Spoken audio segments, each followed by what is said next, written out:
सितंबर 2023 को भारत में आयोजित G20 समिट समाप्त हुआ। कनाडा में प्राइम मिनिस्टर को अपने देश लौटना था, लेकिन विमान खराब होने की वजह से प्रधानमंत्री जस्टिन ट्रूडो 12 सितंबर को अपने देश लौटे और उनके कनाडा लौटने के कुछ दिनों बाद भारत और कनाडा के रिश्ते कुछ इस तरह खराब हुए कि भारत सरकार ने भारतीय वीजा पर रोक लगा दी है। नमस्कार, अंकुश हूं मैं और आप देख रहे हैं मैं हूं खलनायक।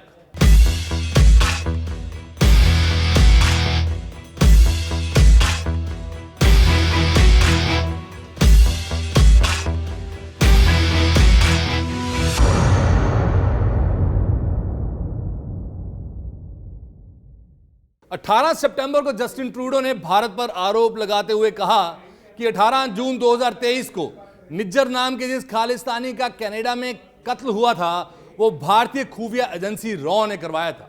अब इस पर विदेश मंत्रालय ने कहा यह इल्जाम निराधार है। इस तरह के इल्जाम लगाने के बाद दोनों देशों के रिश्तों में खटास आ गई, एक तूफान सा मच गया।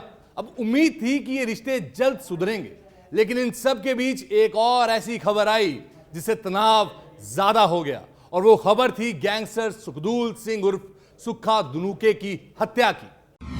गैंग वॉर से बिगड़े भारत और कनाडा के रिश्ते, भारत ने लगाई वीजा पर रोक, खालिस्तानी गतिविधियों से भारत परेशान, लॉरेंस गैंग ने लिया अपने साथियों का बदला, निज्जर हत्याकांड में किसका हाथ, क्यों खालिस्तानियों को नहीं रोकता कनाडा, कौन चुकाएगा सुक्खा की मौत की कीमत, कब तक चलेगा गैंग वॉर। गैंगस्टर और खालिस्तान समर्थक सुखदूल सिंह गिल की 20 सितंबर को कनाडा के विनिपेग में गोली मारकर हत्या कर दी गई थी। उसे सुक्खा धनुके के नाम से जाना जाता था। कौन है यह सुक्खा, आखिर किसने और कैसे की यह हत्या, क्या कारण थे इस हत्या के पीछे, आइए जानते हैं। सुखदूल सिंह उर्फ सुक्खा की हत्या की पुष्टि 22 सितंबर को विनिपेग पुलिस ने एक प्रेस रिलीज के जरिए की। सुक्खा के घर में कुछ हमलावर पहुंचते हैं। हमलावर सुक्खा से कहते हैं कि तूने विक्की मिदुखेड़ा की हत्या की है और उसके साथ गोल्डी बराड़ के भाई गुरलाल बराड़ की भी हत्या की है। इन दोनों की जान की कीमत अब तुझे चुकानी होगी। और अपनी बात को पूरा करते हुए हमलावरों ने 15 गोलियों के राउंड फायर किए। 15 में से 9 गोलियां सिर्फ सुक्खा के सिर पर मारी। कत्ल करने के बाद हमलावर वहां से भाग गए। थोड़ी ही देर में यह खबर चारों ओर फैल गई। इससे पहले निज्जर के कत्ल को लेकर भारत कनाडा में तनाव चल ही रहा था कि अब ये दूसरा कत्ल भी हो गया। इस कत्ल के कुछ वक्त के बाद भारत के तिहाड़ जेल में बंद लॉरेंस बिश्नोई का फेसबुक पर एक पोस्ट आता है जिसमें वो सुक्खा के कत्ल की जिम्मेदारी लेता है। उस पोस्ट में लिखा होता है, सत श्री अकाल, राम राम सभी को। ये सुक्खा धनुके जो बम्बिया ग्रुप का इंचार्ज बना फिरता है, उसका मर्डर कनाडा के विनिपेग शहर में हुआ है। इसकी जिम्मेदारी लॉरेंस बिश्नोई ग्रुप लेता है। इस हेरोइन एडिक्ट नशेड़ी ने सिर्फ अपने नशे और पैसे के लिए बहुत से घर उजाड़ दिए। हमारे भाई गुरलाल बराड़ और विक्की मिदुखेड़ा के कत्ल में भी इसका हाथ है। इसने बाहर बैठकर सब कुछ किया। संदीप नांगल अंबिया का मर्डर भी इसी ने करवाया था, पर अब इसके किए हुए पाप की सजा इसे मिल गई है। बस एक ही बात कहनी है, जो दुक्किया तिक्किया अब रह गए हैं, जहां मर्जी भाग लो, दुनिया के किसी भी देश में चले जाओ। ये मत सोचो कि हमारे साथ दुश्मनी लेकर बच जाओगे। वक्त जरूर कम ज्यादा लग सकता है, लेकिन एक एक को अपने किए की सजा जरूर मिलेगी। रब राखा, वाहे गुरु जी दा खालसा, वाहे गुरु जी दी फतेह। जय महाकाल, जय श्री राम। कनाडा में हमलावरों की गोलीबारी में मारे गए गैंगस्टर सुखदूल सिंह उर्फ सुक्खा धनुके के खिलाफ पंजाब में कई मामले दर्ज हैं। खालिस्तानी अलगाववादियों से जुड़े धनुके के खिलाफ पंजाब में कुल 18 मामले दर्ज थे। पंजाब जिले की मोगा पुलिस से मिली जानकारी में धनुके की क्राइम कुंडली बाहर आई है। कुल 18 मामलों में एक केस खारिज हो गया था, जबकि 5 मामलों में वो बरी हो गया था, लेकिन इसके बाद भी कई मामलों में वांछित था। 2018 के एक मामले में उसे दोषी भी करार दिया गया था। सुखदूल सिंह उर्फ सुक्खा नशे के आदी होने के बाद अपराध की दुनिया में चला गया था। इसके पहले वो क्लर्क की नौकरी करता था। सुक्खा धनुके पंजाब के सर्वाधिक वांछित अपराधियों में शामिल था। पंजाब में सुक्खा के खिलाफ जो मामले दर्ज हैं, उनमें ज्यादातर हत्या, हत्या के प्रयास और डकैती के मामले हैं। कनाडा में धनुके की हत्या ऐसे वक्त पर हुई है जब खालिस्तानी अलगाववादी नेता हरदीप सिंह निज्जर की हत्या को लेकर भारत और कनाडा में राजनीतिक विवाद खड़ा हो गया है। सुक्खा दुनुके पंजाब के मोगा जिले के दुनुके कला गांव का रहने वाला था और वो दिसंबर 2017 में कनाडा भाग गया था। दुनुके दविंदर बम्बिहा ग्रुप का सक्रिय सदस्य था और कनाडा में गैंगस्टर से आतंकवादी बने अर्श दल्ला, गैंगस्टर लकी पटियाल, मलेशिया के गैंगस्टर जगपाल सिंह उर्फ लाली जैसे लोगों का करीबी था। खूंखार गैंगस्टर दुनुके विदेशी धरती से अपना गिरोह चला रहा था। साथ ही वो उगाही के रैकेट चलाने, स्थानीय सहयोगियों की मदद से पंजाब और आसपास के इलाकों में विरोधी गिरोह के सदस्यों की हत्या कराने और विदेशों में बसे सहयोगियों के नेटवर्क के प्रबंधन में शामिल था। पिछले कुछ महीनों में पंजाब और आसपास के इलाकों में दुनुके की ओर से वसूली के लिए फोन करने की घटनाएं बढ़ी थी। जनवरी में दुनुके के 2 सहयोगियों कुलविंदर सिंह उर्फ किंडा और परमजीत सिंह पम्मा को काउंटर इंटेलिजेंस विंग भटिंडा ने गिरफ्तार किया था और उनके कब्जे से 3 पिस्तौल और कारतूस जब्त किए थे। ये दोनों लोग दुनुके के उगाही गिरोह का हिस्सा थे। सुक्खा दुनुके के पिता नायब सिंह की साल 1989 में आतंकियों ने गोली मारकर हत्या कर दी थी, जिसके बाद उसकी मां ने उसकी परवरिश की थी। पिता की मौत के बाद सुक्खा को आतंकवाद पीड़ित कोटा नीति के तहत ग्रुप 4 की सरकारी नौकरी मिल गई थी। वो मोगा के डीसी कार्यालय में काम भी कर चुका था, लेकिन उसने ये नौकरी केवल 3-4 साल ही की थी। सुक्खा के रिश्तेदार बताते हैं कि जमीन से जुड़े मामले में उस पर पहली बार हत्या की कोशिश का मामला दर्ज हुआ था। साल 2017 में पुलिस की सहायता से जाली दस्तावेज बनाकर कनाडा भागने से पहले उस पर 7 संगीन आपराधिक मामले दर्ज थे। सुक्खा पर पंजाब में हत्या समेत कई संगीन मामले दर्ज थे। कुछ मामलों में उसे फरीदकोट जेल में भी रहना पड़ा था। इसके साथ कई मामलों में उस पर हथियार और शूटर उपलब्ध कराने के भी आरोप हैं। सुक्खा के बम्बिया जैसे खतरनाक गैंग से भी संबंध थे। 2017 में कनाडा पहुंचने के बाद भी उसने भारत के कई राज्यों में हथियारों और ड्रग्स की स्मगलिंग भी करवाई। इसके साथ ही वो जबरन वसूली और रंगदारी जैसे अपराधों में भी शामिल था। पिछले साल जून में लुधियाना पुलिस ने एक जबरन वसूली रैकेट का भंडाफोड़ भी किया था, जिसका मास्टरमाइंड सुक्खा ही था। पिछले साल मार्च में अंतर्राष्ट्रीय कबड्डी खिलाड़ी संदीप नांगल बाम्बिया की हत्या के मामले में भी उसका नाम सामने आया था। संदीप कनाडा का ही रहने वाला था और कबड्डी मैच के लिए पंजाब आया था। मैच के दौरान पार्किंग में कुछ लोगों ने संदीप की हत्या कर दी थी। उस पर हत्या के लिए शूटर का इंतजाम करने का आरोप था। जनवरी 2022 में बम्बिया गिरोह के शूटरों द्वारा प्रतिद्वंदी गिरोह के 2 सदस्यों मनप्रीत सिंह और विक्की सिंह की हत्या के मामले में भी दुनुके का नाम सामने आया था। 2017 में सुक्खा फर्जी तरीके से कनाडा भाग गया था। इस मामले में 2 पुलिस वालों की गिरफ्तारी भी हुई थी। कुख्यात गैंगस्टर लॉरेंस बिश्नोई का नाम जुर्म की दुनिया में नया नहीं है। वो जेल में बैठकर अपना गैंग चलाता है। बिश्नोई गैंग ने सलमान खान पर भी 2 बार हमला करने की साजिश की है। इसके गुर्गे कई राज्यों में सक्रिय हैं और लॉरेंस का right hand Goldy Brar gang को कनाडा और दुबई में ऑपरेट करता है। वह अपने शूटर्स को जब भी जरूरत होती है एक्टिव करता है। अब बात करते हैं लॉरेंस बिश्नोई और बम्बिया गैंग की आपसी खींचातान कब शुरू हुई थी। जब बम्बिया गैंग ने अक्टूबर 2020 में चंडीगढ़ में गुरलाल बराड़, जो कि गोल्डी बराड़ का छोटा भाई था, उसकी हत्या हो गई। गुरलाल की हत्या की साजिश अर्मेनिया में रची गई थी और इस हत्या के बाद बिश्नोई गैंग और बाम्बिया गैंग में दुश्मनी बढ़ती चली गई। इसके बाद अगस्त 2021 में माहौली में विक्की मिदू खेड़ा की हत्या की गई। विक्की मिदू खेड़ा की हत्या के बाद बम्बिया गैंग ने इसकी जिम्मेदारी ले ली। विक्की लॉरेंस बिश्नोई का खास आदमी था। विक्की मिदू खेड़ा की हत्या में सिद्धू मूसेवाले के मैनेजर शगुन प्रीत का नाम भी सामने आया था और तभी से लॉरेंस बिश्नोई को ये बात लगातार खटक रही थी।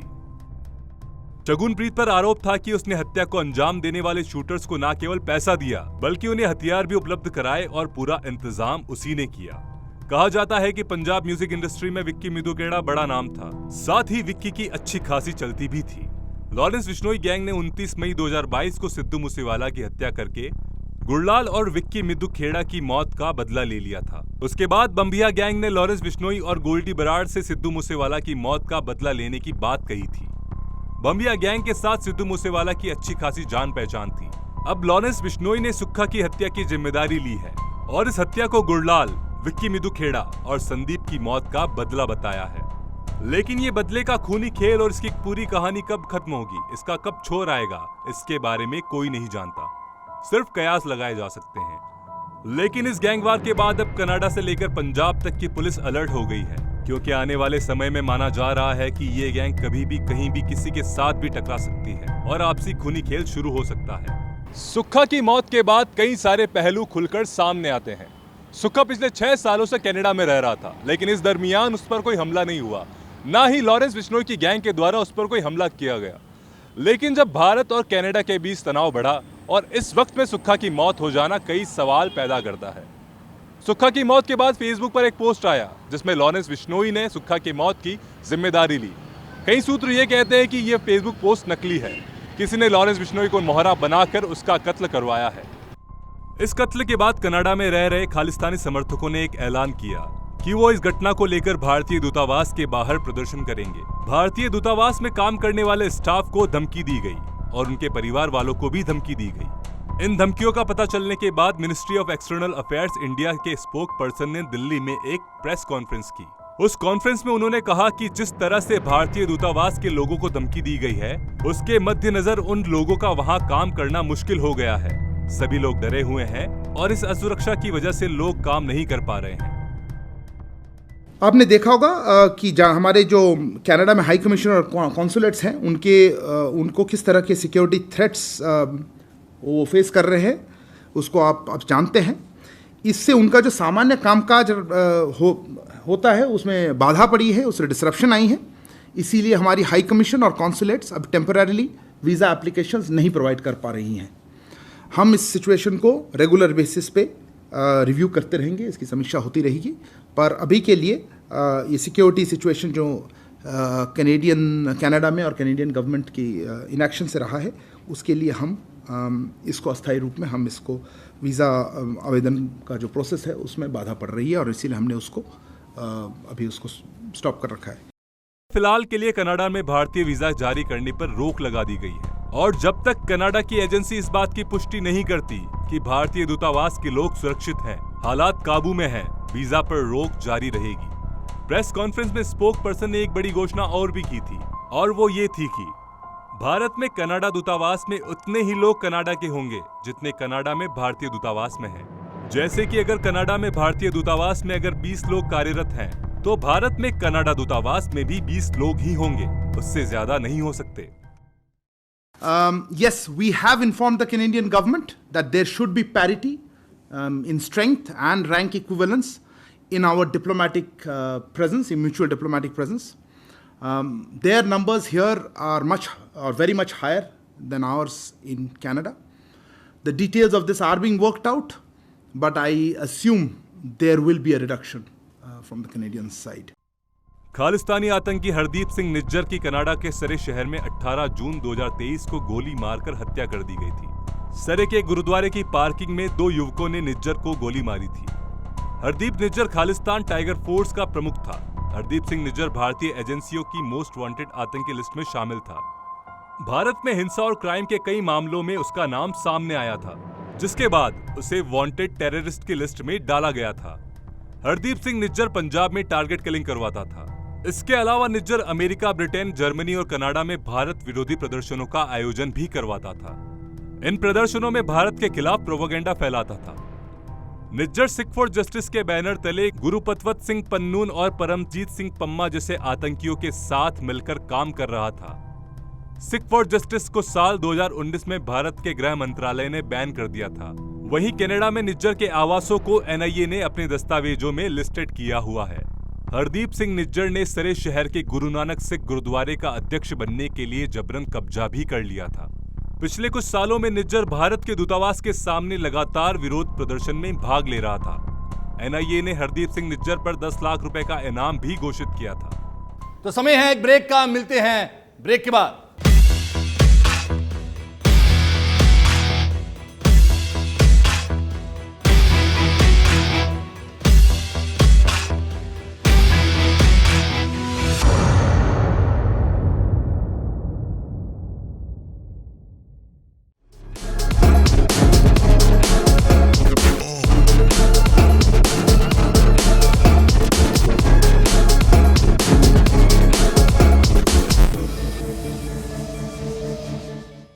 ब्रेक के बाद आपका स्वागत है सच बेधड़क के स्पेशल शो मैं हूं खलनायक में।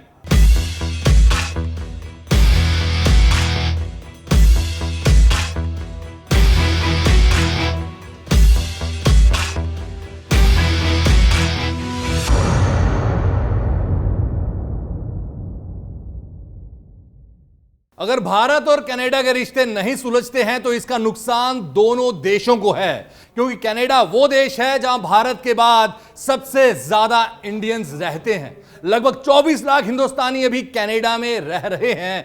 2 लाख से ज्यादा स्टूडेंट्स वहां पढ़ाई कर रहे हैं। इनकी सुरक्षा के बारे में भी सोचना जरूरी है।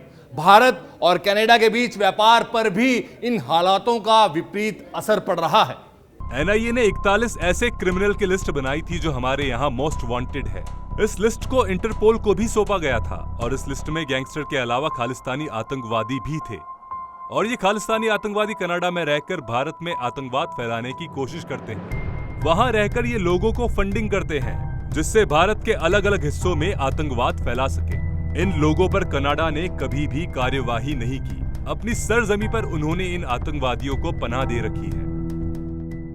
भारत की सिर्फ एक ही डिमांड है, या तो कनाडा आतंकवादियों को पकड़कर कानून के हवाले कर दे या फिर उन्हें भारत के हवाले कर दे। लेकिन कनाडा ऐसा कुछ नहीं कर रहा। इसके उल्टा वो उन लोगों को पनाह देता है। ये लोग भारत के खिलाफ प्रदर्शन करते हैं, भारत के खिलाफ रैलियां निकालते हैं, लेकिन कनाडा इसके ऊपर कोई भी एक्शन नहीं ले रहा।